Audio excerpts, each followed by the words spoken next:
السلام علیکم ورحمۃ اللہ وبرکاتہ۔ میرے محترم دوستو، گھر میں دینداری کا قیام میاں بیوی دونوں کی مشترکہ ذمہ داری ہے۔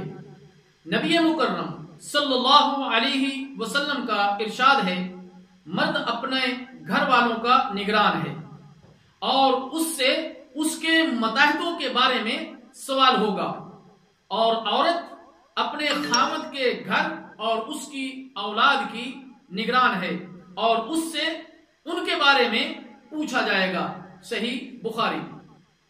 میرے محترم دوستو، مرد سے سوال ہوگا کہ تم نے بیوی بچوں کے شرعی حقوق ادا کیے یا نہیں، انہیں ضرورت کے مطابق خرچہ دیا یا نہیں، اسلامی تعلیم و تربیت کا فریضہ سر انجام دیا یا نہیں۔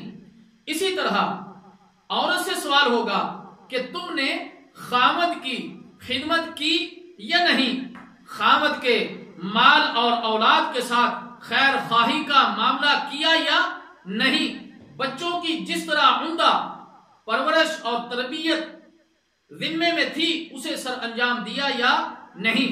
اللہ تعالیٰ جل شانہ سے دعا ہے کہ اللہ تعالیٰ گھر میں دینداری کے قیام کے معاملہ میں میاں بیوی کو جو ان کی مشترکہ ذمہ داری ہے اس کو اپنانے کی توفیق عطا فرمائے۔ والسلام علیکم ورحمۃ اللہ وبرکاتہ۔